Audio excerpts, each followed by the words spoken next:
Thank you. Thank you. Thank you. Thank you. I've never done it this long. It's always been 3 times, now it's 4. It'll be 18 by the end of this decade, the way I'm going. What I want to do now is just look in this section at where we are now and how it plays out in this 5-sense reality. We've come down the levels, now plays out here. Manipulation of 5-sense reality. And what I call the coordinates, because once we realize basic coordinates of where they want to take the world and the methods they use to take us there, suddenly what seems to be a bewildered world and what's going on, it just morphs into clarity. The question is, how do they do it? It's a good question, because at first sight, how do a few control the many? Impossible, but it's not, because of the way they've structured society. Just to very quickly recap, they want to lock humanity in the 5 senses, so we don't perceive beyond it. We're locked in that prison. They have interbreeding bloodlines, computer terminals, I would call them, which play out this interdimensional conspiracy within visible light, what I call the Illuminati bloodlines. And they've set up a structure whereby the bloodlines who answer to the reptilian control system then control the governments, the people in power in all the various institutions. And crucial all the way through is to structure society. I mean, you can symbolize it as a spider's web, or like this as a pyramid. The idea is to hoard advanced knowledge, the kind of stuff we've been hearing about today and more, in the upper levels of this structure, this pyramid within pyramid structure, compartmentalized pyramid, where the few at the top are the only ones that know how it all fits together. And they keep the general population in ignorance of what they know, therefore they have the power, so they can manipulate the perception of the masses by keeping them in ignorance. This is why the education system is not about educating, it's about programming. And they place their people in so-called power. What we are told is at the top of the pyramid of power, presidents, prime ministers, and all these people, in the upper echelons of the pyramid, but nowhere near the top. The real people in power are behind them, in the shadows, and these are the conduits, the presidents, the prime ministers, and all the rest of it, for bringing that agenda into the public arena as changes in laws and legislations and the structure of society. So they compartmentalize all these different pyramids within pyramids, so that in the end, the banking system is encompassed by a pyramid. I mean, a bank's a pyramid in itself, all hierarchical pyramids, but then the banking system is encompassed by a pyramid, and at the top of that are the same families, most notably the Rothschilds. Same with the businesses. The transnational corporations are compartmentalized pyramids in and of themselves, but they go into a bigger pyramid which encompasses all the transnational corporations. So at that point, they are one corporation, just as at that point, all those banks are one bank. Same with politics, education, all these things. And people in this part of the pyramid here, they go to work, they're not trying to manipulate anybody, they're not trying to create a fascist Orwellian agenda and global state. They just want to go about their careers, earn money, go on holiday, provide for their families. But they don't know how their apparently innocent contribution individually connects with other apparently innocent contributions around the system. When you connect them together, you see it's anything but an innocent direction that it's taking the world. And that's how they keep what's going on in the hands of the few. This is Neil Haig's representation of that. This is the general population, and these are the kind of dark suit administrators of the system until you get up here to where the control system is. And most even here won't know that exists. Oh, I've just got this order from on high, I don't know where it's come from. Well, maybe we ought to bloody ask, instead of just doing it. And again, it can also be symbolized as the web, where these various strands, they're secret societies, semi-secret organizations, which go out and connect all these apparently unconnected countries, institutions, media organizations, banks, etc. And this Illuminati network, symbolized as the bearded man, spews out all these people who apparently appear to be random. To run for president needs cuckoo land amounts of money. Where do they come from? It comes from here. Where does that money come from? And therefore, you have two people put up for president who are there because of the money provided by this network. Therefore, they've chosen not only who it's going to be, but they've sorted out what the policies are going to be in return for that money. And this is what they do. We think we're choosing our leaders. We're not. It's a myth. And so this structure that I showed you earlier comes into this, where these leaders are put into power to carry out the agenda of the control system, which is why when parties change, whatever they've said in opposition goes out the window and they start acting like the party in government previously that they were criticizing. The common denominator is whoever gets in power basically introduces the control system, and whoever's out of power opposes the control system verbally, which means that you have the illusion of choice when whoever's in power unfolds the agenda. So there is no choice. It's a myth. And they control these institutions and play the people off against each other, divide and rule, both within countries and between countries, keeping everything in a constant state of confusion and conflict. And that's the key. Manipulating confusion and conflict is child's play. Manipulating harmony, manipulating respect between each other is a nightmare. So they have to keep the world in constant states of conflict. Now, when you bring it down to an individual country, as we come down this structure, this is what you find in every country. You had in America, it's a wonderful example, but it plays out all over the world. During the Bush years, Republican, that administration was controlled by a group of people known as neocons, neoconservatives, including all these people like Richard Pearl and all the rest of it. And over here, you have what I call, anyway, the democons. This is a network of people. I put Kissinger in the democons because he's an advisor to Obama at the moment, but he spends most of his time with the neocons, Kissinger. He just goes with whoever's winning. And the democons are a group of people that control the democratic administrations. But the democons and the neocons are controlled by the same force once you get to here. So people think, oh, I voted Republican this time. Oh, I'm going to put the Democrats in because I like that Obama got a nice smile. And what you're doing is voting for this, whatever. And that's what's happening in this country. Same thing. And so when people say Big Brother Bush or Big Brother Obama, no, it's not. These are just puppets. Dance. I said dance. When I say jump, I mean Olympic high jump record. This is the thing. You take one mask off, you put another mask on. And because it's a different mask, we think it's a different administration. We think controlled by different forces. No, no. And what you have is the movie playing out in the public arena, people who appear to be in opposition to each other when they're controlled by the same puppeteer. And once you look beyond the movie, that's when you start to see what's really happening in the world. So the cards are moved around in line with an agenda for the constant, incessant centralization of power. And it's done with people who, I keep coming back to, have a DNA with empathy deleted, which means anything goes in pursuit of this agenda. And the people are misdirected, diverted by the way society is manipulated and controlled, increasingly so with more and more laws affecting the fine detail of our lives, so that we spend so much time surviving and rushing around, we don't lift our head up and see what's going on. So puppet people are essential to the few controlling the world. And when we cease to be so, and it's happening more and more, then this will be over. Humans have been put into this round and round and round circular lifestyle where 1 week leads into another week and another week, just a repeating cycle of action and work and sleep and eat and work and sleep and eat for so many people. And this is the structure that they're moving towards. Why? Because when you're the few and you want to control the many, you have to centralize decision-making.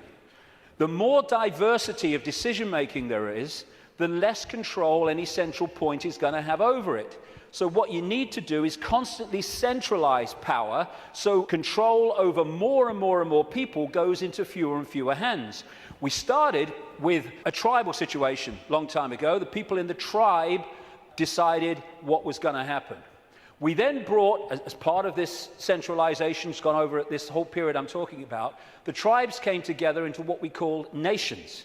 And now, a few people at the center of the nation are dictating to all the former tribes that make up that nation.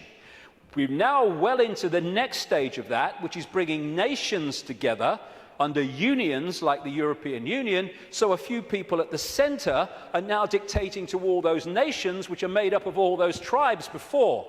And the next stage of that, which they're already preparing for, is to take us into a world government that would dictate to these unions that are building up, like the European Union, the American Union that they want via the North American Union. The Pacific Union evolved out of organizations like Icke, Asia-Pacific Economic Cooperation, and the African Union, already in place, evolved out of the Organization of African Unity and other bodies. And what they done in many of these unions is start them off as free trade zones, just for jobs, that's all it is, no worries. And then they've turned them into fully fledged dictatorships, which is what happened in the European Union. And the reason is that you've got to centralize power if you want to get more and more control in the hands of the few over more and more people. So coordinates. Some of these things I'm going to talk about in this section are quite controversial, but they need bloody saying, so sod it. Methods of manipulation. Coordinates 2. How do they manipulate this? One of the coordinates, one of the methods of manipulation, a massively important one to understand, is one I've dubbed problem, reaction, solution, where you want to change society in a way that if you do it openly, you'll get resistance, massive resistance from the population.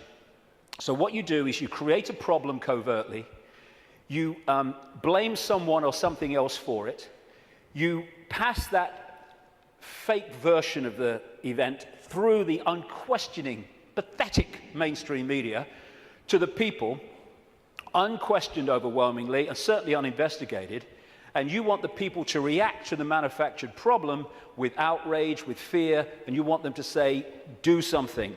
What are they going to do about it? At which point you then offer solutions openly with changes in legislation and society and its structure to advance your agenda. And because of the problem, reaction, solution, you do not get the resistance here that you would have got without the manufactured problem.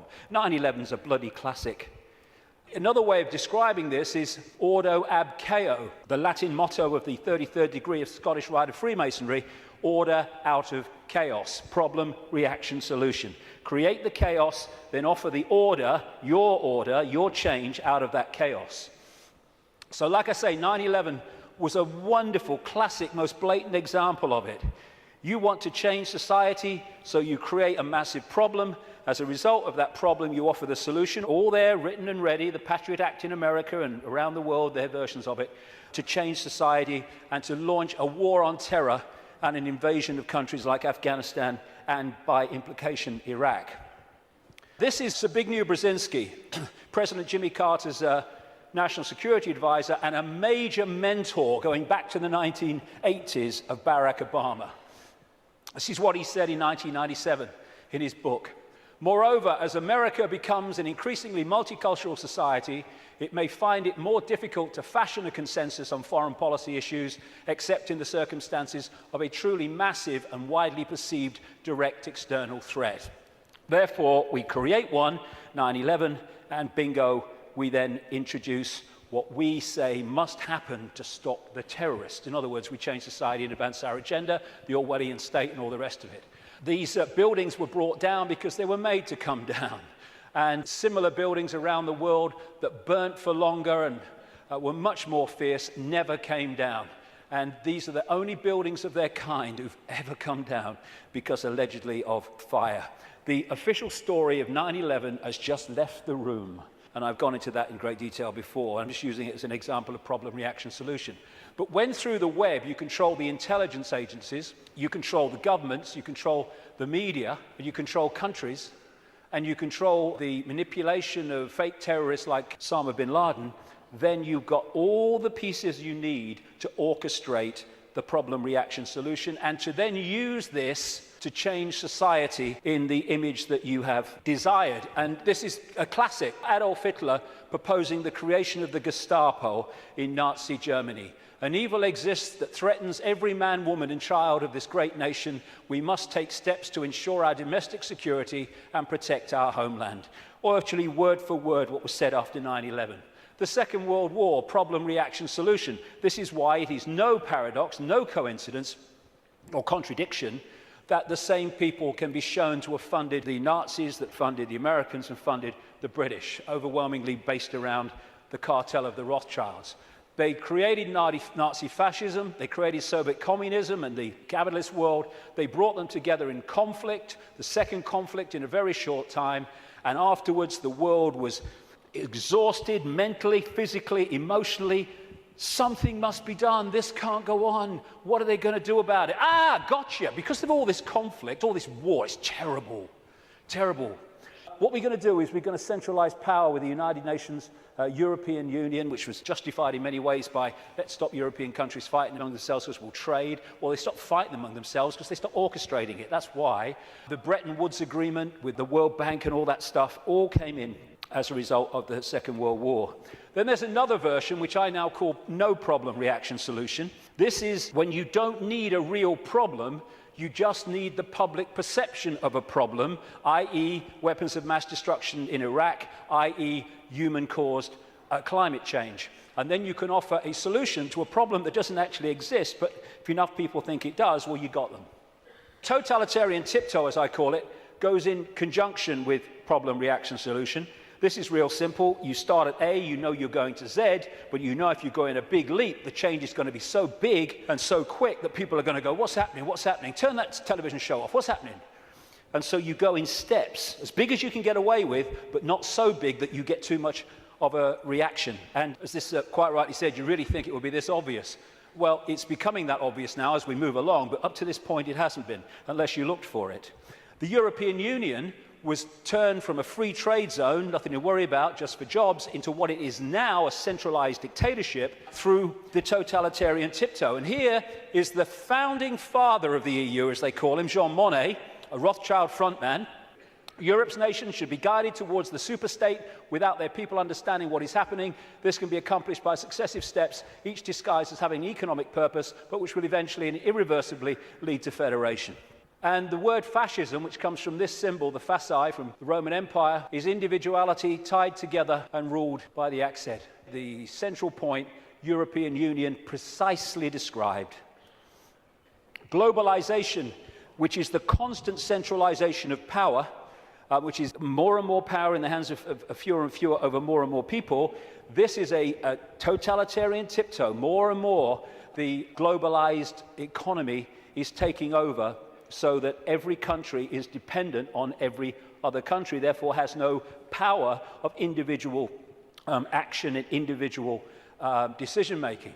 Free trade, which means freedom to exploit, which means you can get sweatshop workers here to make your stuff for a few cents, and then you ship it over here and you sell it for as much as you can get. It's called free trade. Everyone's in favor of free trade. You can't be against free trade.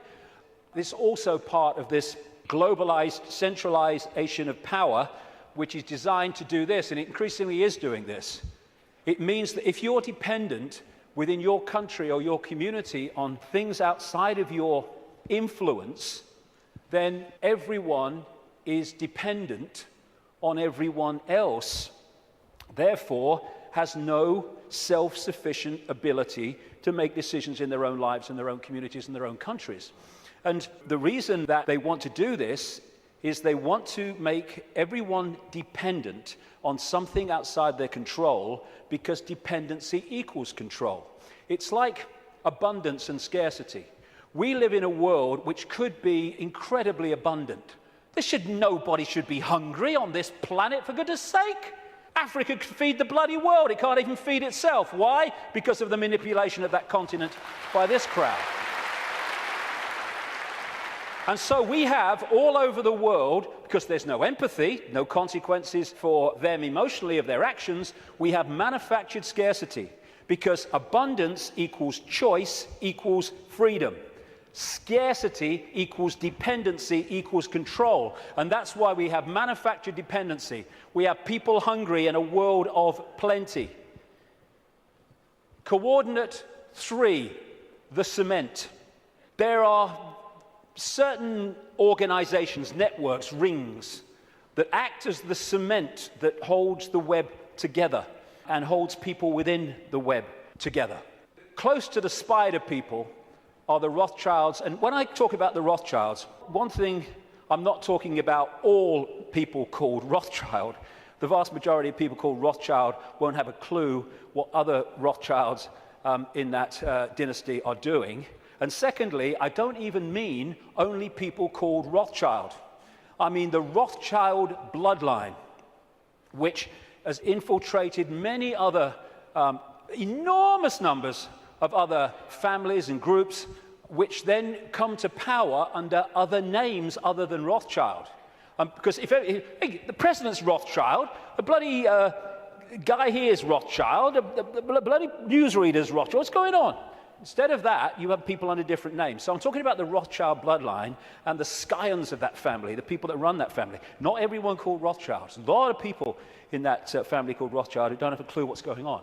But they, through these various cements, control all these different and various apparently unconnected organizations. Now, one of the cements, of course, is the secret society network.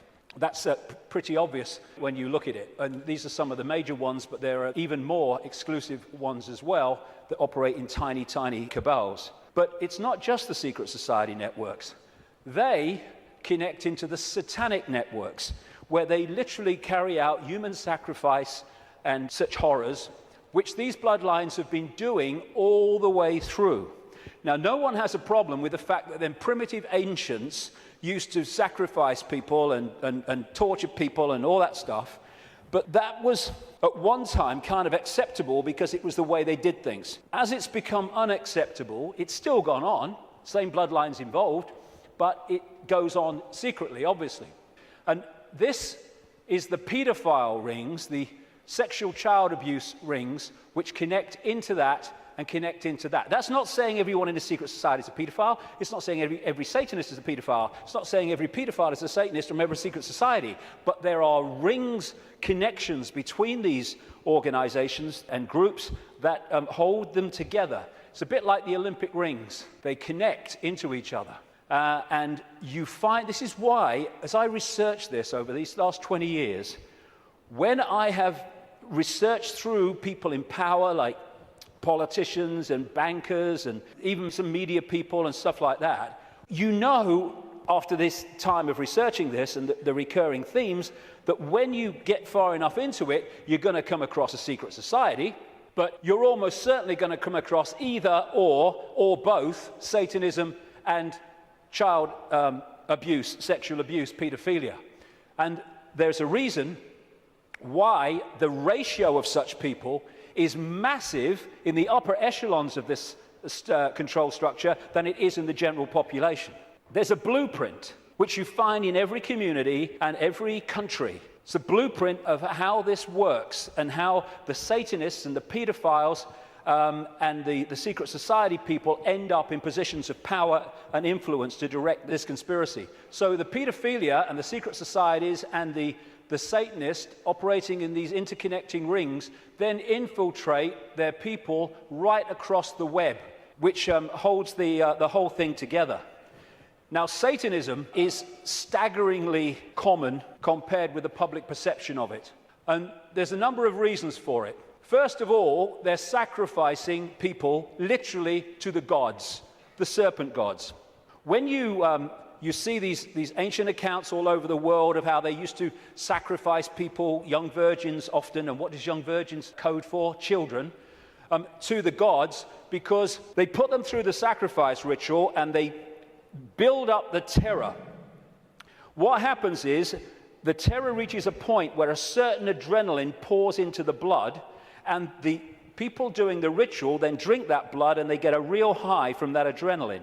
But as the sacrifice is going on, the victim is also releasing energy, very powerful, low vibrational energy, and the entities or entity, whatever it is, just outside of visible light is feeding off that energy.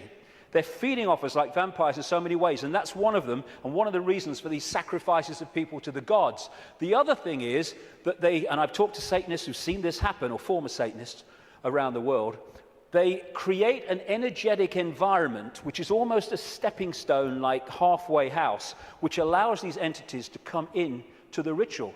I've talked to people who've seen these entities manifest in the rituals because of the way they have created the energetic environment.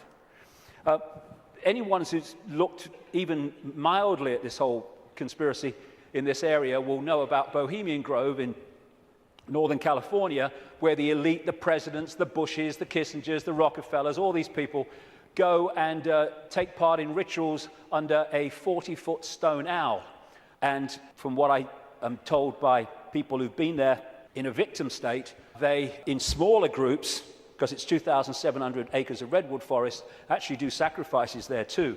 And all these people are involved with their satanic gods and all the rest of it. But it happens all over the world, and it happens in a sequence on certain days. You know, we've got a situation with Halloween where it's now like bloody Christmas. If people only knew what happens on Halloween, what happens across Beltane, May Day and all that stuff, to kids all over the world, in extraordinary numbers, there would be no celebration of Halloween. And what they're doing on one level, because they're interacting with the cycles, the astrological cycles, is why they do it at certain times when the planets, the moon probably, and everything is in a certain place, is they're manipulating what they refer to as the morphic field, the energy that we all live in. Like I said earlier, if you want to affect the fish all at once, then affect the sea. And in the new book, in an appendix at the end, I published this. I call it Confessions of a Satanist. It came to light early this year, and it is alleged to be, I can't vouch for its authenticity. What I can say is, after 20 years of researching this, it's bloody massively accurate. And it's supposed to be a guy who died in 2004. He was a high Satanist in Australia, who wasn't really a confession in the sense of I want to confess my sins. It was just basically an outline of how Satanism controls the world. And this is one of the things he says in that. What most people do not realize is that Satanism is a ritually based practice, and that this repetition, same place, same time, has over time left strong impressions upon the morphic field. They have to control the morphic field so that we stay in a low vibrational state, so we stay attached to that moon matrix I'm talking about. And of course, as I was saying, we are interacting with this field all the time, and taking in energy into the meridian system from it, and therefore it is affecting us. And as I mentioned earlier, I'm saying that this is part of the process of suppressing that field also, which is why they stuck them on vortex points. Now let's take this connection from Satanism, blood drinking, taking in the human genetic code to stay here longer, which is what some of these reptilians do, and the pedophilia. What's it all about? It's about energy. It's about vampiring the energy of children. The reason that we have sacrifice to the gods of young virgins, children, is because they want the energy of children before puberty, because when puberty happens, there is obviously we all know, there is a chemical change, massive chemical change, at which point, from their point of view, the energy is not as pure and desirable. This is what John Juan Matus said in one of the Carlos Castaneda books. He's being quoted here by Castaneda. Matus is the he. He explained that sorcerers saw infant human beings as strange luminous balls of energy, covered from the top to the bottom with a glowing coat, something like a coat of plastic adjusted tightly around the cocoon of energy. He said that glowing coat of awareness was what the predators consumed, and that when a human reached adulthood, all that was left of that fringe awareness was a narrow fringe that went from the ground to the top of the toes. That fringe permitted mankind to keep on living, but only barely.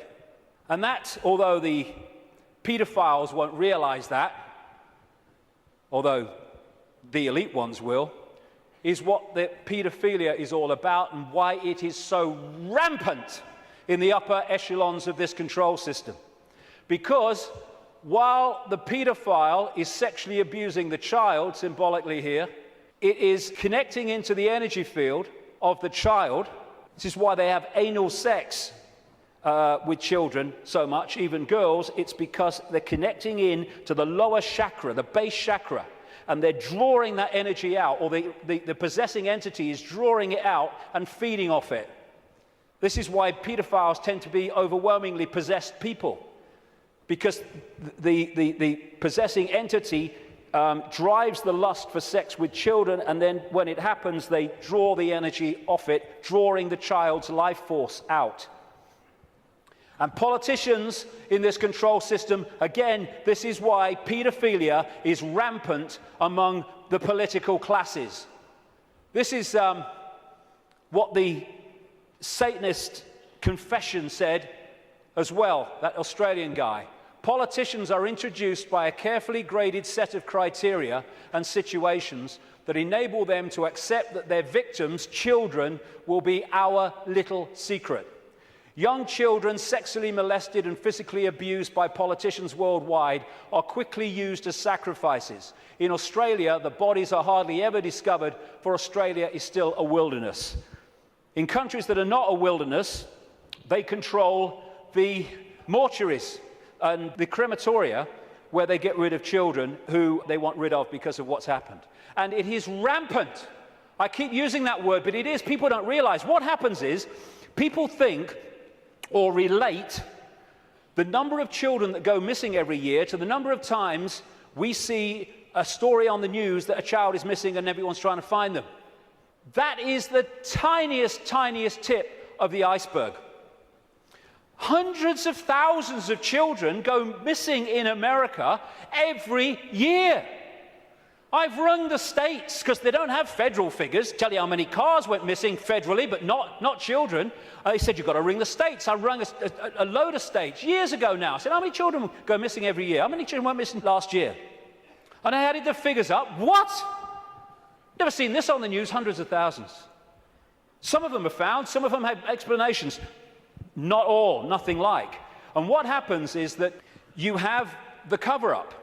There are so many stories where the story of this Satanism and this child abuse starts to come to light, and immediately the lid goes on, because the system controls the various aspects that can keep the lid on.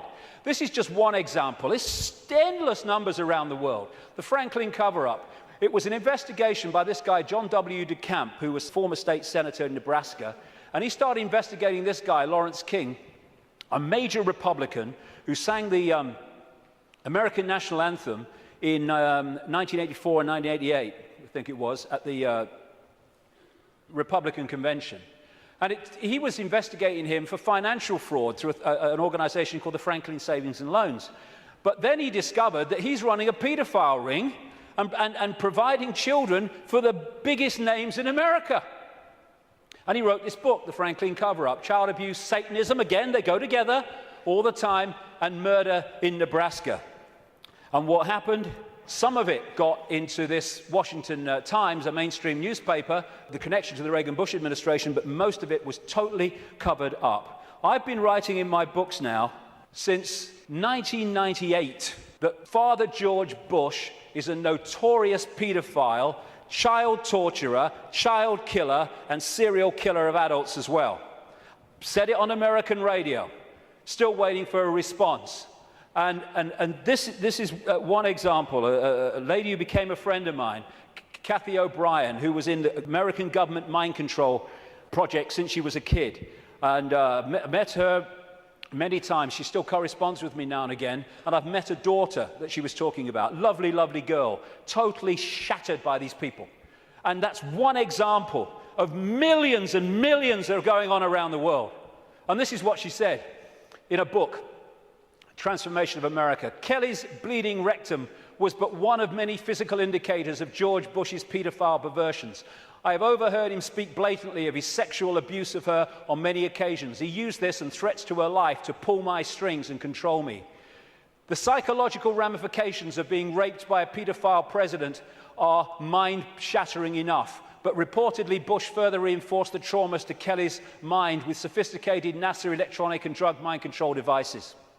Bush also instilled the "who you're gonna call and I'll be watching you" binds on Kelly, further reinforcing her state of helplessness. The systematic tortures and trauma that I endured as a child now seem trite by comparison. They're not. I know what she went through. To the brutal physical and psychological devastation that George Bush inflicted on my daughter. And that's just one of these people involving one of the victims of this. It's incredible, the scale of it, and it's going on in this country. And what happens? The wall goes up. This is what DeCamp found.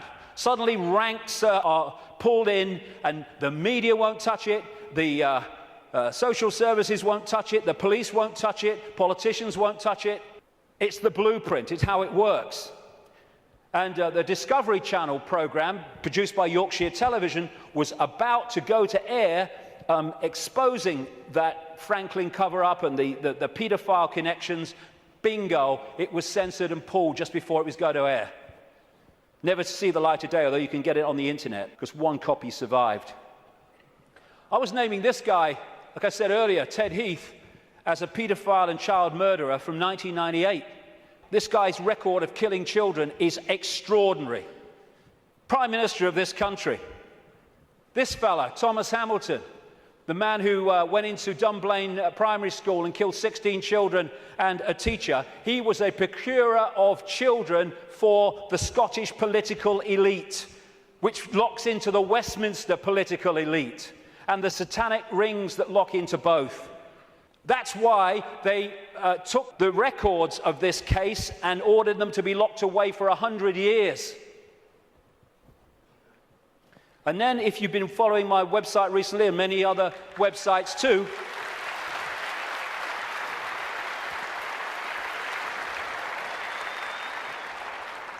here you have the classic blueprint again. Everywhere you go, same blueprint. This girl, Holly Gregg, Down syndrome girl, her mother, Anne, and Robert Greene, a fantastic guy who's been helping them and committed so much of himself to this. When she started, Holly started saying what had happened to her, being raped and abused by the Scottish elite, suddenly the wall went up again. And Robert was arrested. He's been treated appallingly by the police, the Grampian police in Scotland. Grampian area of Scotland, by the way, notorious for Satanism. And he's now basically been told what he can't say, and he can't name people and all the rest of it. And he's the case is ongoing. The media won't touch it, though maybe that might be changing, we hope. The Scottish law network or establishment will not investigate it. The police won't investigate it properly. Anne's brother, Holly's uncle, was blatantly murdered when he had seen Holly's father abusing her, and therefore had the ability to tell the truth and tell the story. He ended up murdered, and a cover story of suicide. When you see the story, suicide, are you kidding, was put together by the Grampian police. And Robert Greene is a man who, if there were more of his like in this world, then this world would be a very much better place.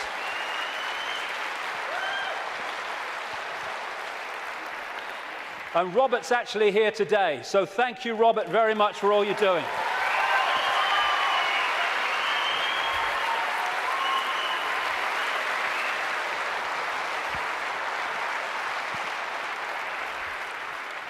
This is how they create the wall.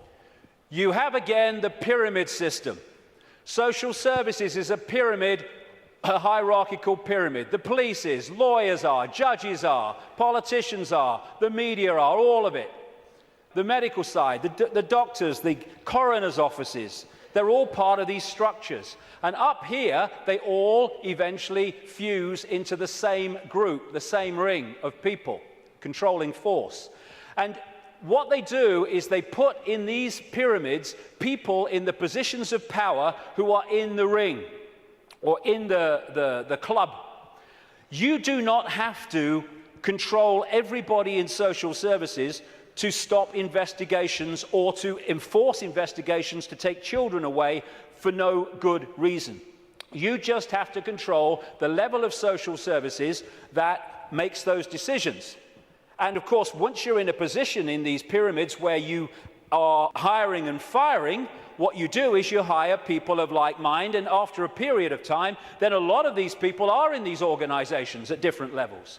You don't have to control every policeman. There's so many genuine policemen in this world, but they don't get into the positions of power overwhelmingly. The geese guys do. And therefore, they dictate whether something's investigated or not, or whether someone is targeted to pin them with a charge that is completely unjustifiable. Same with the media. You control that. We're not covering that story. Politicians, oh no, I'm not talking about that. I'm not investigating that. Oh no. This is how it's done. This is David Berkowitz, the son of Sam, multiple killer in New York, who from prison after he was convicted said that he did it, yes, but he was part of a satanic ring that was with him. And he said this, quite rightly: Satanists are peculiar people. They aren't ignorant peasants or semi-literate natives. Rather, their ranks are filled with doctors, lawyers, businessmen, and basically highly responsible citizens. They are not a careless group who are apt to make mistakes, but they are secretive and bonded together, the cement, by a common need and desire to mete out havoc on society. It was Aleister Crowley who said, "I want blasphemy, murder, rape, revolution, anything bad." And now we're having around the world, not least in this country, but America too and other countries, we're having the state stealing our children on the most extraordinary scale with the most extraordinary excuses. There was one lady who came to light, not many do compared with the ones that are going on, because of the secret family courts where this stuff goes on in secret and can't be reported. Or they say, oh, it's to protect the children. No! It's to protect the pedophiles and the Satanists. That's what the secrecy's for.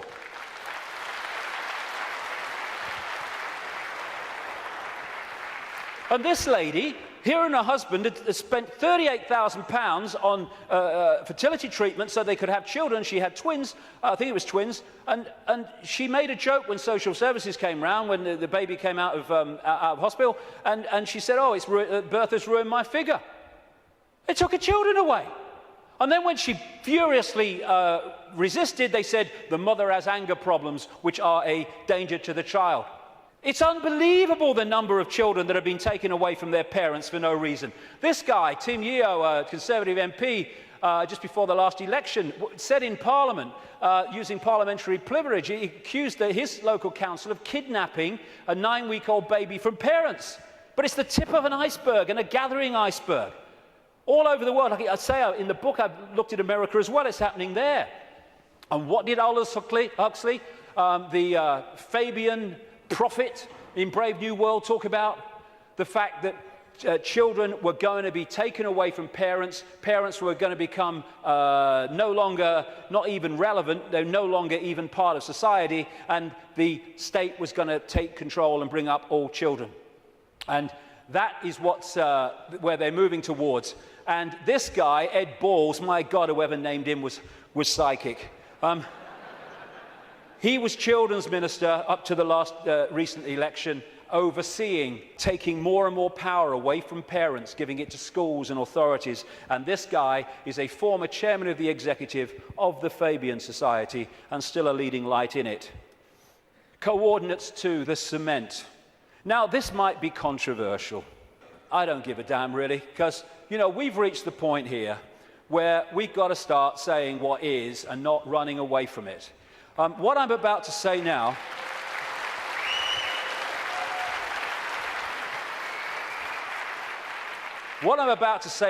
virtually no one else, there are some, and some that, you know, some of them are characters I don't really would like to spend an evening with, to be honest, and some are. But most people, the overwhelming majority of people in what we call conspiracy research, won't touch this subject, right? Well, I'm going to bloody touch it because I'm sick of it. And I'm sick of people being frightened and intimidated into not touching it. Thank you.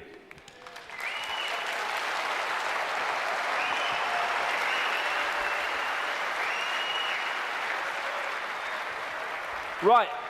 First of all, we as a human race have got to get our freaking heads around what this is, because it ain't what we're told it is. It's not about what's right and beneficial for Jewish people. Jewish people are its victims, not its beneficiaries.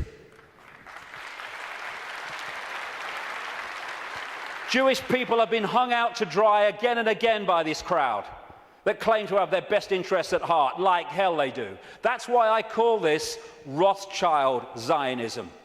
It was created by them, it is controlled by them to this minute, and it was created as a secret society within the web to massively contribute to the manipulation and control of our global society and individual countries, etc., etc. It's Rothschild Zionism. Anti-Zionism is not anti-Semitism, not that anti-Semitism means what we think it does, because Zionism is not about Jewish people.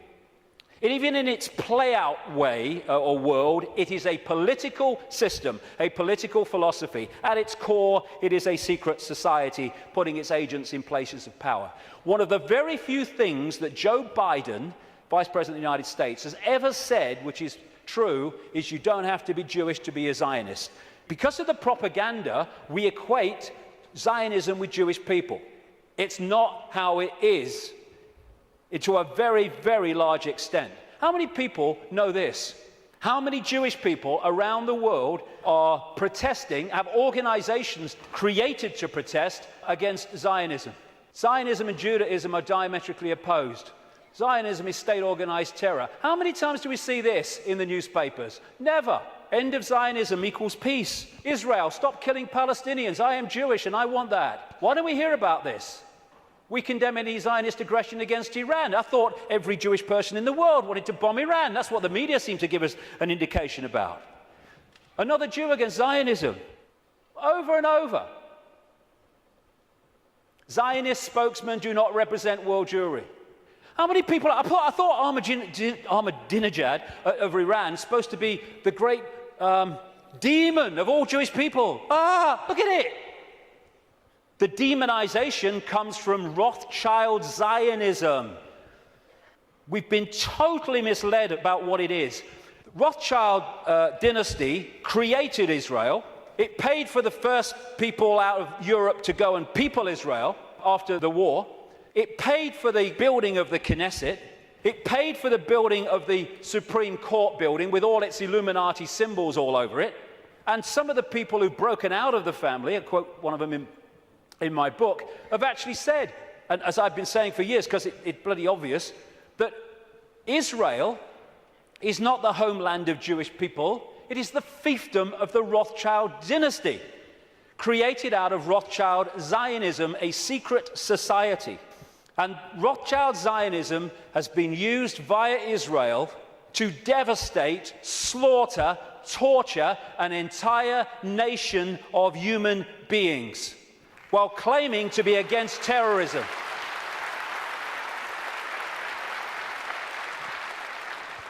This is the dictionary definition of genocide: the systematic and widespread extermination or attempted extermination of an entire national, racial, religious, or ethnic group. Never can what is happening in Palestine and Gaza have been described so accurately. More and more people killed through war, killed through bombing attacks, killed through shootings, killed through lack of food and adequate medical care. Gaza, the most crowded piece of land on earth, is little more, ironically, than a concentration camp. And the world looks on.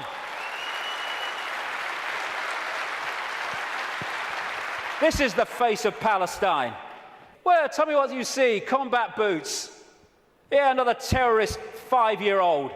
And all the time, Palestinian homes are being demolished in occupied land and given over to these extremist settlers who believe they have a right to it because it says so in some bloody Bible. And then we've got this security fence, which has taken great tracts of Palestinian land, all against international law and all the rest of it. And here is a children's playground being sacrificed as the wall continues, security fence continues its endless way. This green is Palestinian land in 1946. Then we see what has happened since. This is 2000. We're in 2010 now. It's much smaller than that. What was I saying? The systematic and widespread extermination or attempted extermination of an entire national, racial, religious, or ethnic group. And I say to these Rothschild Zionists, don't you bloody dare talk about racism of others when you are behind this.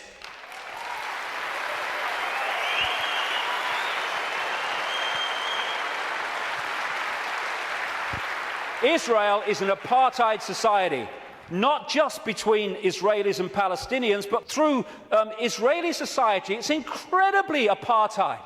The way they treat the black Jews from Ethiopia is absolutely grotesque, as is spokesman doing that, then talking about other people's racism. We've got to go for that. I mean, and people, Jewish people, have seen it. They can see what it is. There's some fantastic Jewish people in Israel who are resisting this. Young people who go to jail because they won't serve in the army because of what the army's doing to the Palestinians. Magnificent people who never get talked about in the mainstream media hardly. And no matter what is said about Israel, this is Israel's response. Why? Because Israel is the fiefdom of the Rothschild dynasty, which also controls the American administration, the British administration, and so Rothschild's one arm is not going to criticize Rothschild's other arm. In the Matrix movie, there's something called the Zion mainframe. Well, Zionism, Rothschild Zionism, is in so many ways a mainframe of this network. And it pervades all the way through. And it's not about, oh, these Jewish people here and these Jewish people there. It's Rothschild Zionists who are there, and they answer to the Rothschild dynasty. Therefore, they play out the agenda of the web in a coordinated way. Now, before I start this, a lot of names coming up. I'm going to go just through a bit of the American administration and a few other things, just to give you a feel for it, for people that haven't seen the extent of this. Before I start, one fact.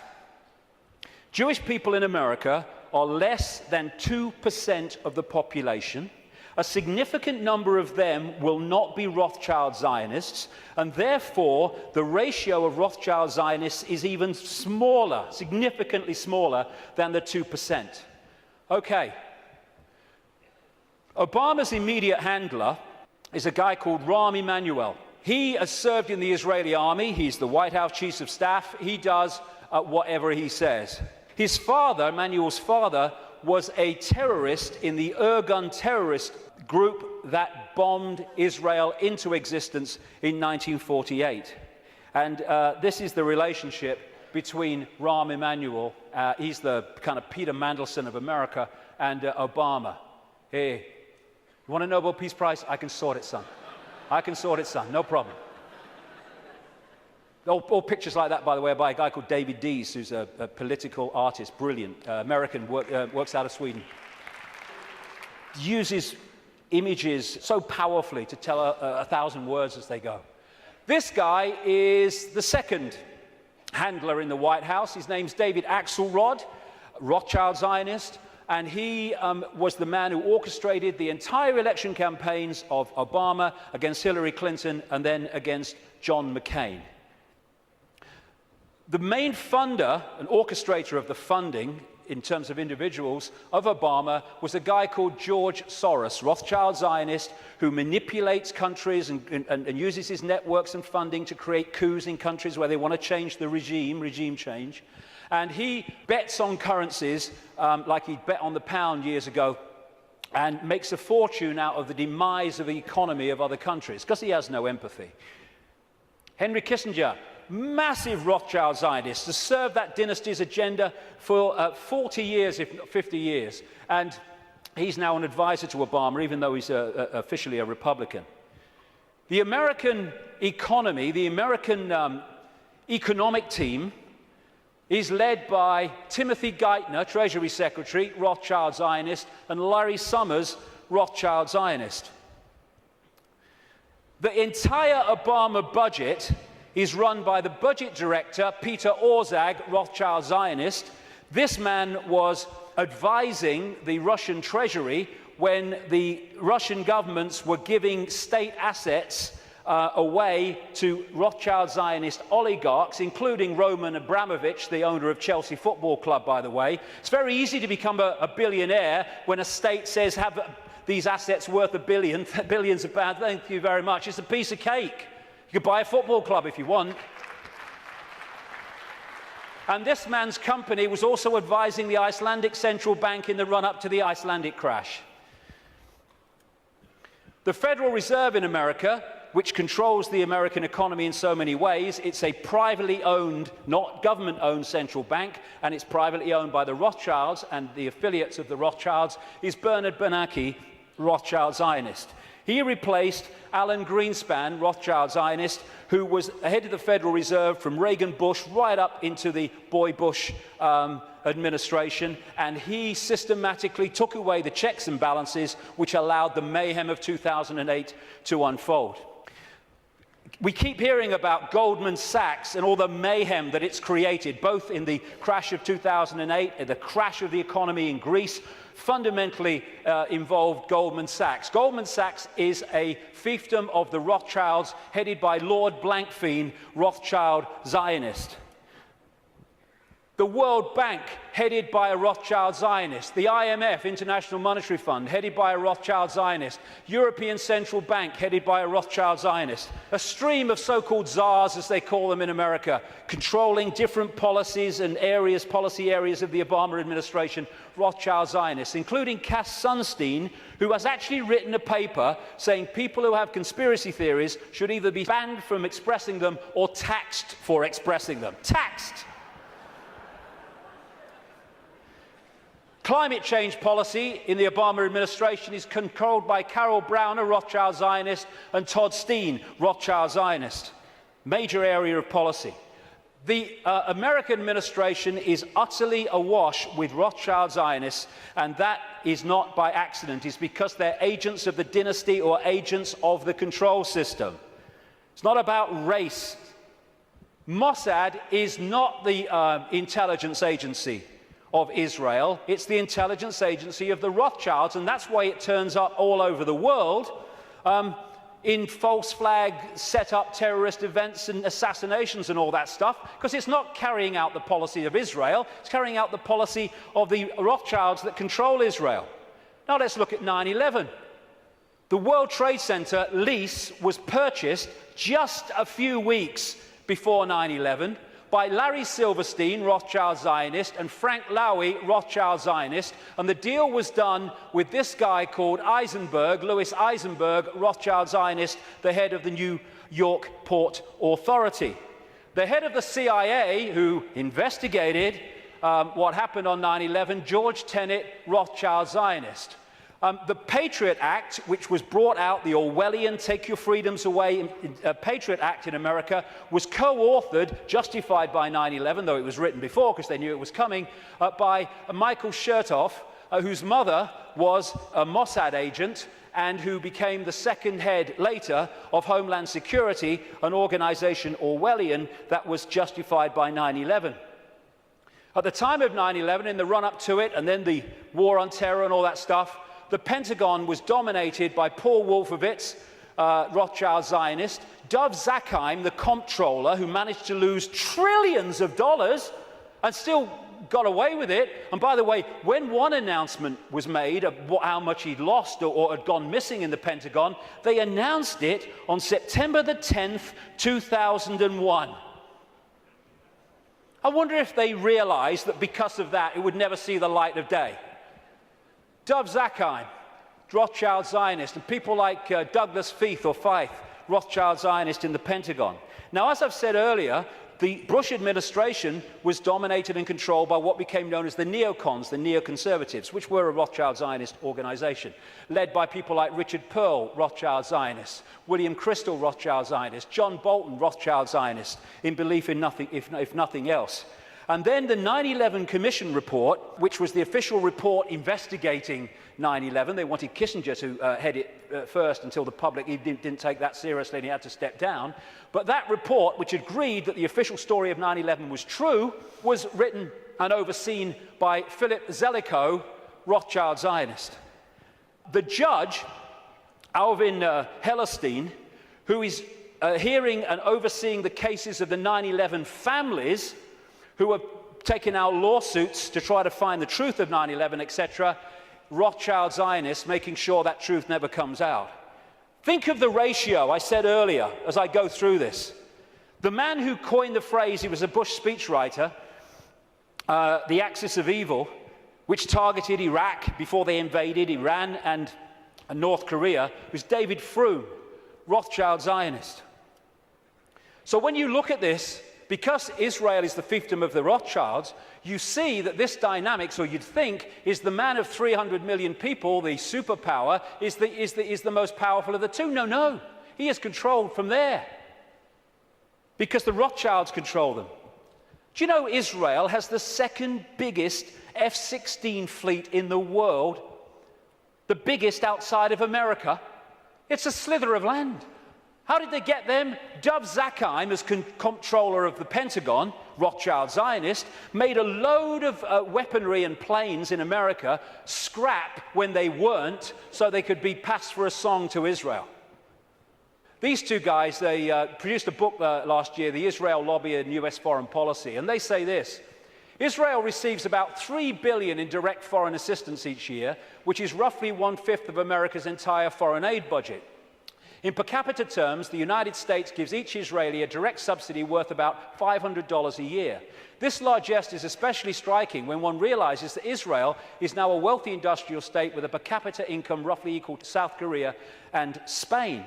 Another writer, a former BBC and ITN journalist, produced a book, Zionism, the Real Enemy of the Jews, and my God, is that true? And he points out, Jewish people make up less than 2% of the American population, but account for 50%, I would say Rothschild Zionists, 50% of the political campaign contributions. And that's why, no matter how these people argue at election time, including this country and others, they're all agreed on one thing. What goes on in Gaza? Keep quiet, keep your head down. And I block that out because I don't want anyone to see what's behind it. It's horrific. This man, magnificent Israeli, called Mordecai Vanunu, went to jail for 18 years for revealing the truth that Israel is a nuclear power. He's still got massive restrictions on his movement and what he can say. And you know, and he announced officially that he was continuing it. There is an official policy that on Israel's nuclear weaponry, America doesn't ask and Israel doesn't say. That's an official policy. Iran hasn't even got it yet, and they want to invade the bloody place. This lady, Kay Griggs, was married to a colonel in the United States Marine Corps, and as a result, she was given a tour of the Middle East section of the State Department. There's a video on the internet where she tells of her experience. And what she says is, everywhere she went was Zionists.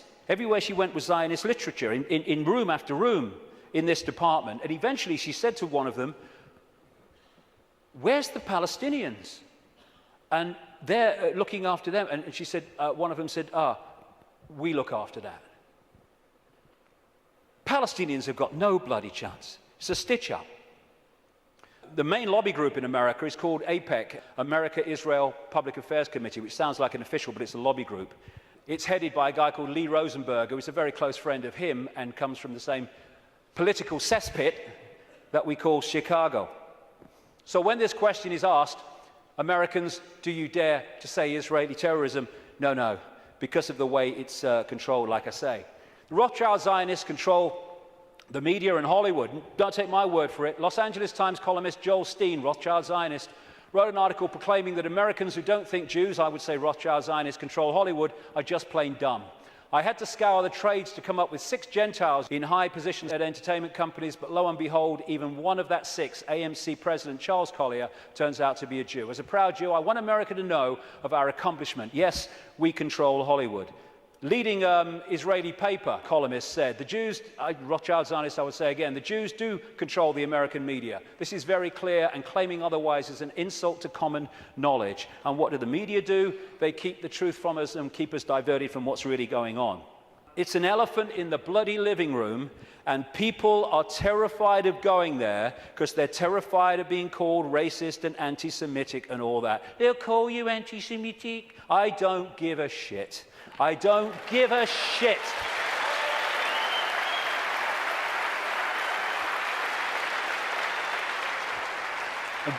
Very quickly, it's the same in this country. There was a very, very good documentary, and it was a kind of stand back in amazement that it actually got out, by a guy called Peter Oborne, a journalist, in the Dispatches series on Channel 4 that looked at the Rothschild Zionist control of British politics through organizations known as the Friends of Israel. Each party has one, but of course they all connect, so it's actually one network. And again, just like in America, never any criticism. The British government, under Tony Blair and much of it under Gordon Brown to the end, was controlled by Peter Mandelson, Rothschild Zionist. Note the hands. Rothschild Zionist. He even flaunts it, this guy, goes on holiday with them in all the papers with this leading light of the family, Jacob Rothschild. So many Rothschild Zionists end up in government here, like the possible leader of the Labour Party, David Miliband, Foreign Secretary before the election, Ed Miliband, head of climate change and environment, and this guy, Jack Straw, who's been in so many of the major offices since Blair came to power in 1997. The new Prime Minister of Britain, David Cameron, Rothschild Zionist. This guy, Tony Blair, was completely controlled by them, as Bush was, which is why they moved as one unit to do what the Rothschilds wanted, which was to invade Iraq and Afghanistan. And to shut people up, the Rothschilds have created organizations like the Anti-Defamation League. They haven't sent me a bloody Christmas card for years, these people. I don't want to upset them or what. But I'm speaking in New York in October. That could be funny. Anyway, they set these organizations up to target those people who are saying the sort of things that I'm saying. The idea is to throw you're a racist at people, so to shut them up or to discredit them. Like I say, I don't give a shit. You throw it, son, and I'll hit the bugger back. Thank you very much. As a result, when you criticize Israel, you are promoted as criticizing Jewish people and therefore being racist. This is how it works. And I have to say, the robot radicals on the so-called left of politics are played like a violin by these people. They go out on their protest, you're an anti-Semite. Okay, come in and listen to what I'm going to say. No, they never bloody do. And then you get people like the magnificent Norman Finkelstein, who's a Jewish man who's had his academic career destroyed for speaking out. His parents suffered in the concentration camps of Nazi Germany, and when he exposes these frauds and fakes in the Rothschild Zionist movement and what they do against Jewish people in general, he's called a self-hater. They can't say he's anti-Semitic, although sometimes they even use that. He's a self-hater. No, he's a decent man doing decent things. You want to try it. And the idea is to create, and they're doing it, hate laws in which truth is no defense. Even though what you say is true, it's no defense. If people are upset by it, then too bad, you've broken the hate laws. They're now targeting the internet, which has been so magnificent in communicating this information. And who's doing that? In America, J. Rockefeller, Rothschild Zionist. In this country, up to the last election, he rushed through a bill to this effect just before the election, Peter Mandelson, Rothschild Zionist. And just this week, Obama has nominated this lady, Eleanor Kagan, the Solicitor General, to go onto the Supreme Court. Two things. One, that will make Rothschild Zionists making up nearly half the Supreme Court judges of America, 4 of the 9, when they are well under 2% of the American population. And she is vehemently in favor of laws banning freedom of speech in association with her mate, tax the conspiracy theorist Sunstein. It is an elephant in the living room, and we need to address it if we are going to unravel this cabal, because They don't want to frighten us into not going here for any other reason than they know if we go here, so much is going to unravel. Home straight to tyranny. They think they're on the home straight to tyranny, wishful thinking. This is the man, by the way, David Axelrod, Rothschild Zionist, who orchestrates the words on this guy's teleprompter. He's so welded to it that on St. Patrick's Day, he had a reception for the Irish Prime Minister, and he thanked himself for asking everyone, inviting everyone, because the Irish Prime Minister's autocue words were still on there when Barmer came forward to thank everybody. So that's how much he's welded to it. Assuming levels of knowledge that isn't there. You know, people say Obama's intelligent. He's not. What they're doing is comparing him with Bush.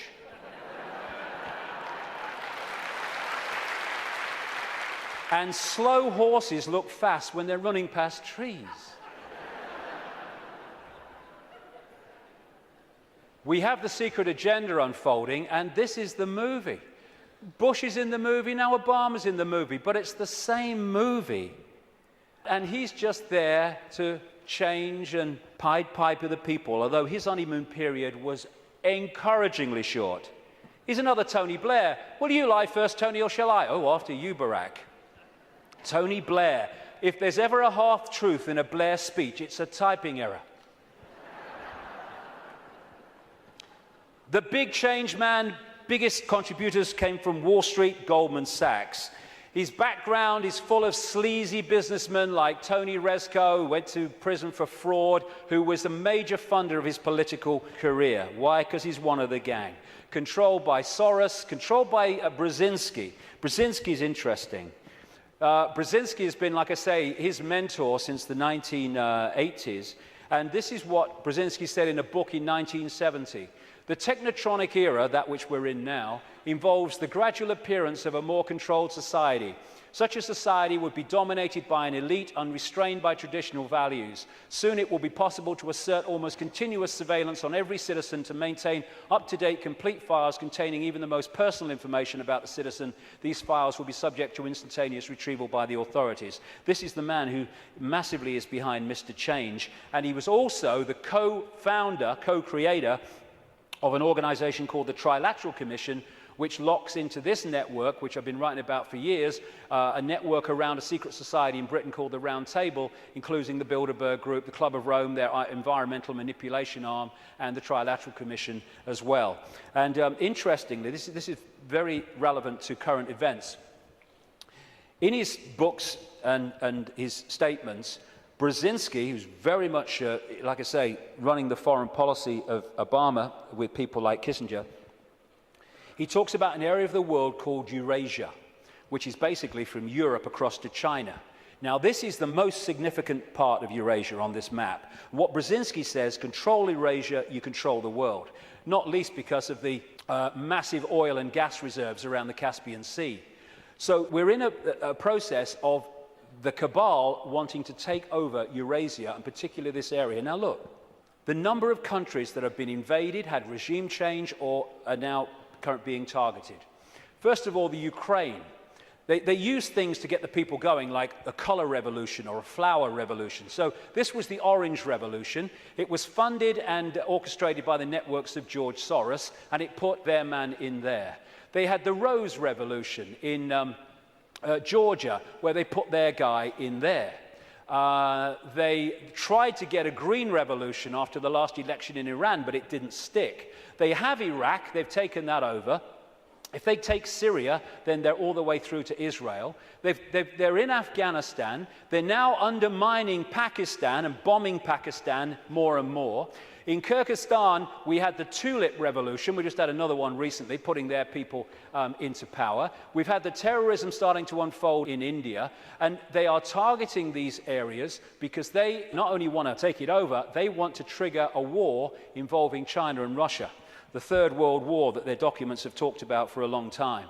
And they're ticking them off. And if you take that map of Eurasia and keep it in your pocket, you'll tick them off as the news stories unfold. Oh, a revolution here. Oh, a coup here. And what they're doing, this is not America doing this. This is not America doing this. This is the cabal doing this through America. The idea is to destroy America, to use America to destroy America. Why? Because when you want a world government dictatorship, you cannot have any superpowers that have the military and financial might to say no to what you're saying must happen. Because the world government intends to have a world army, a world central bank, and a world currency, eventually. And they'll manipulate the financial situation to bring that about, or try to.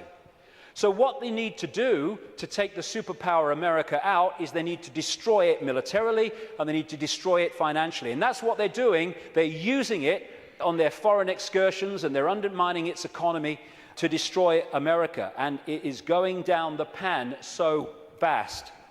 And this guy is being used as the front man. Nice smile. Oh, he's a nice man. That's what's really happening. Behind the smile. Just hand it on. It wasn't change. There we go. Here's the ball. Make sure you keep the drugs running in Afghanistan, you know. Drop some my way. And what we saw was a presidential problem reaction solution.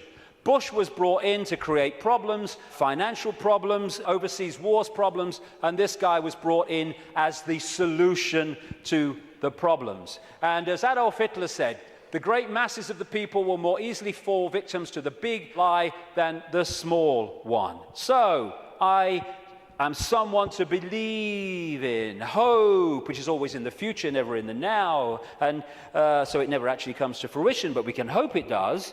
And then you had change you can believe in. And none of these trite phrases like change were ever described in detail about what they actually meant. And what they created was a massive mind control coup on vast tracts of American people, because they made Obama a blank screen, an empty suit on which people could project what they felt hope and change was, their version of it, onto him. And once he became president, of course, everything was changed. Make the lie big, make it simple, keep saying it, and eventually they will believe it. I love you, you love me, I will get you stuff for free. Oh, yay, Obama, you're such a star. I love this one. The wolf found that shepherd's clothing worked better. The peace president, first thing he did was agree the bombing of Pakistan. Same guy, all this going on with this spent uranium, depleted uranium. What does he do? Continues the bombing, increases the troops. Fraud, another puppet. Golden rule, big time. Ignore the words and watch the actions, because they're never the same. And just to show you nothing's changed, there we go. Good old Bono. Nothing's changed, we're fine. So, we have this projected agenda, and we're now at the point where they're trying to introduce finally that structure. World government, world central bank, world army, a world currency eventually, and alongside it, of course, the Orwellian state that I've been writing about for the best part of 20 years, and increasingly so many others have too over the years, and it's unfolding as daily experience. More and more control. Now, number plate imagery, where they can follow people all over the country. This stuff called Speed Spike, where they can follow cars and their speeds from satellite wherever they go over vast distances. Then they've got this stuff they're bringing in, problem reaction solution, because some puppet stooge kid set his pants on fire, and now we must have this stuff. You know, I don't care about them seeing my body, serves them right, but it's going to bathe us all in bloody radiation. And of course, people who do care about their body being seen, it's going to, again, break them down. This is what it's about. It's a psychological warfare on the people. We're seeing police becoming more like soldiers. There are some good policemen. There are some sensible policemen. But my God, there's some morons. And they're giving them tasers as well. Bloody hell. 55,000 volts. And what is that about? People say, oh, it's terrible. It's bad for them, isn't it, that these people are dying from being hit by the taser? No, it's what they want. Because when people die of being hit by the taser, that means anything you say, officer, I'll do. It's what they want. It's part of the control system. And the sound to clear, peaceful protest, the microchip agenda goes on. One hospital now is replacing written tags on babies with barcoded ones. In the papers this week, it's all on the road. They now have barcodes that actually you can't see. The real ones, they would be there, but you wouldn't see them. Then there's the assault on the body computer to destabilize our ability to maximize our potential and get out there to higher levels of consciousness. That's what, in part, this is about. The chemtrails that crisscross the skies all over the world. All the chemical cocktails in food and drink, targeting children most of all. And this is an interesting thing. It's talk about problem, reaction, solution. The symptoms of the E numbers in sweets and food and everything, in terms of childhood behavior problems, mirror the alleged symptoms of attention deficit disorder. Mirror them. Why? Because they're causing them. And so what they do is have this shite,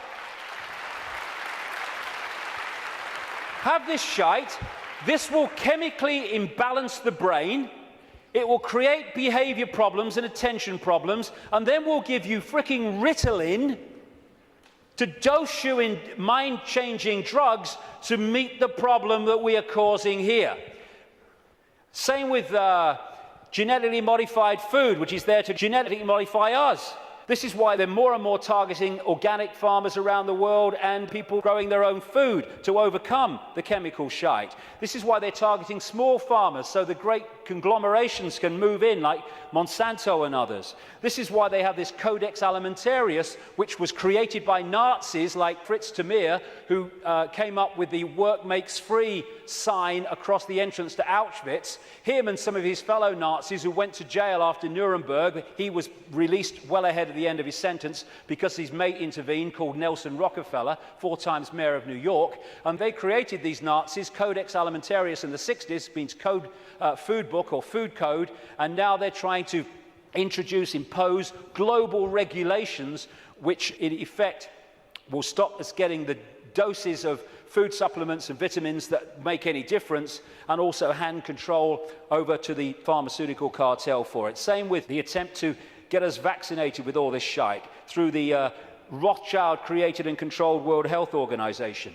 And because of the web, this center point can control the Monsantos, the food producers, the food standards agencies, which are supposed to oversee those people, the drug companies, the Food and Drug Administration in America is supposed to oversee them. They can orchestrate all of the stuff that I've just described and listed because of this web. And the overall thing is a war on the human immune system. They're trying to undermine the human immune system in every way, shape, or form because they want a massive cull of the world population because they cannot cope with the numbers.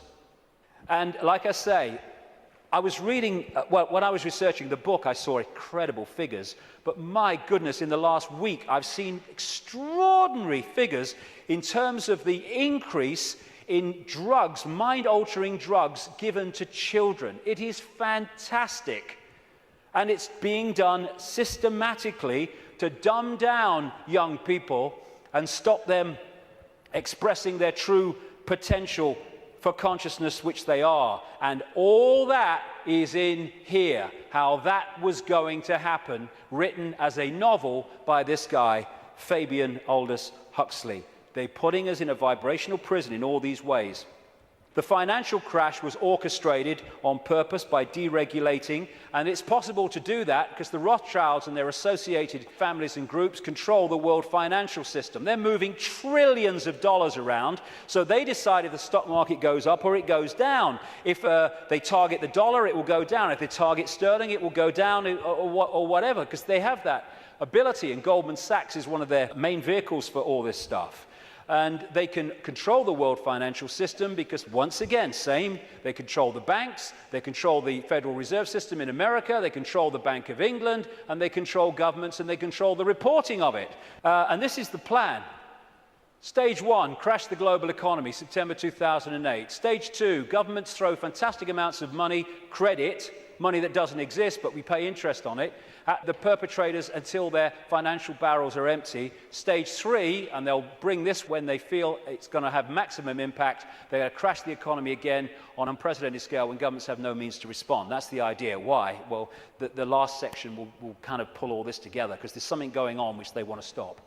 But that's the idea. The more fear, the more disruption, the more stress, the more worry that they can create, the more it impacts upon us in ways that suit the control system, as I've described through the day. And then there's this major element of their plan in the next few years is introduce massive taxation and control and imposition as a result of something that doesn't exist, thanks to this guy. If this guy's involved, it's a scam. End of story.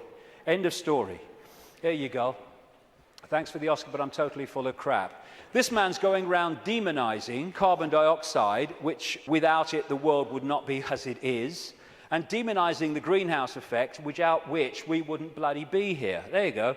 That's what he's doing. And he's orchestrating all these people. And it's so kind that David de Rothschild has produced this book to help us, Global Warming Survival Handbook.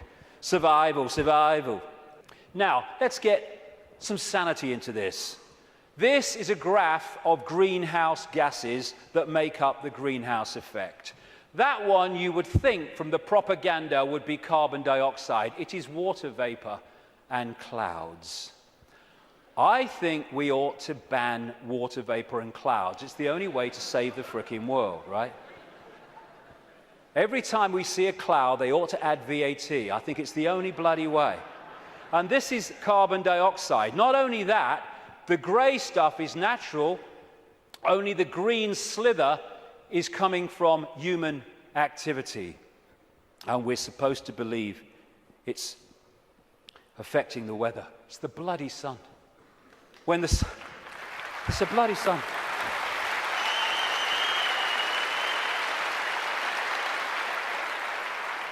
When the sun is in an active phase, it gets warmer. When it's in a non-active phase, it gets cooler, which is why over the last 10, 11 years, when the sun's been in a non-active phase, it's got cooler year on year.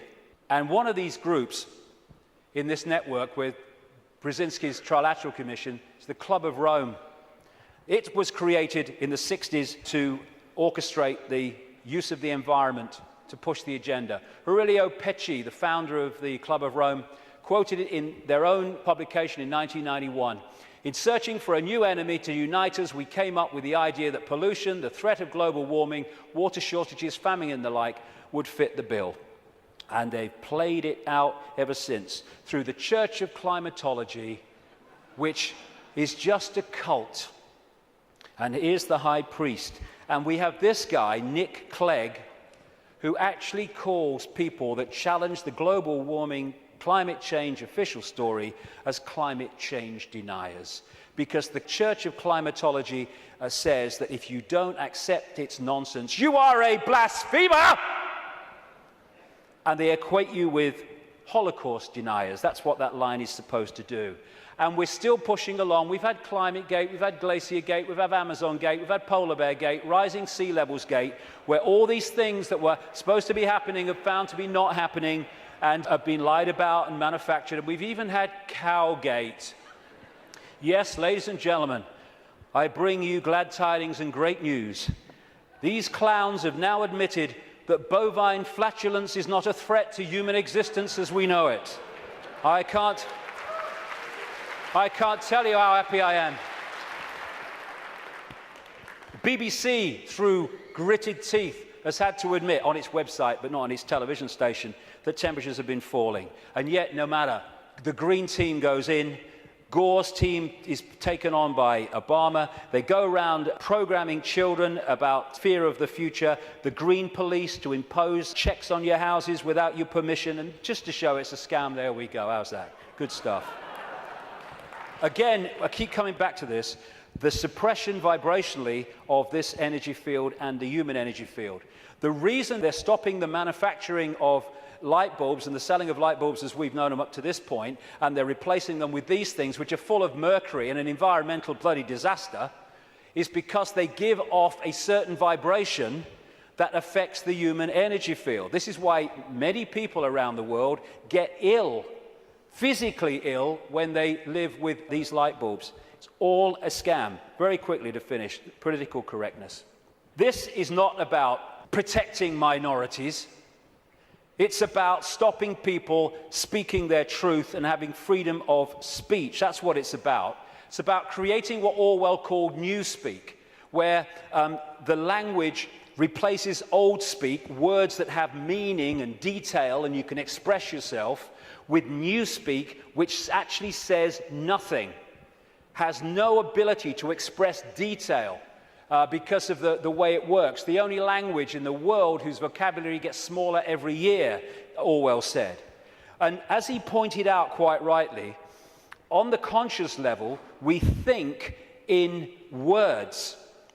And so the more you reduce the words, and all this tech stuff, you are, and all this stuff, and the way we're changing the language and reducing it dramatically, is taking out, over a periods, the ability to even think in detail. As one person said, how can you talk about freedom and how we must have freedom if there's no word left that really means freedom? And in 1984, of course, newspeak didn't have a word meaning freedom. This is what political correctness is about, shutting people up so no one can say anything. You mustn't upset anybody. Well, it upsets me. You've upset me by saying I can't upset anybody. If I can't upset anybody, I can't say anything. It don't matter what you bloody say, you'll upset somebody. And then we have health and safety. Again, it's to create a situation where people can't move. I went into a Pizza Hut on the Isle of Wight. I'm not proud of it, I was hungry. And I asked for a cup of coffee. And they said they couldn't make me a cup of coffee because the coffee machine was broken. I said, can't you, true story, I said, can't you put the kettle on? They said, no, we can't use a kettle because of health and safety. It's a bloody cafe. Do not hold the wrong end of a chainsaw. Oh, thanks for that, mate. I might have made a mistake there. And what all this is brilliantly portrayed here by Neil Haig. All these things, taxation, you can't do this, you can't do that, don't say that, health and safety, political correctness, oh, watch what you're thinking, oh, watch what you say, oh my God, is to tie us like flies in the spider's web so we can't move. We've got people worrying now about, is me wheelie bin out on the wrong day? Is it a few inches too near the curb? And you know something, and this is important. These people are taking the piss, and I'll tell you why. They are throwing this crap at us, and if they don't meet significant resistance, they go, okay, we'll throw even more crap.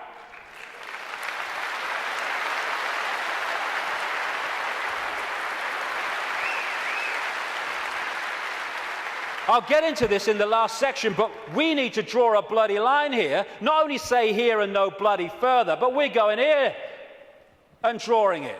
Because otherwise, they'll just keep doing it.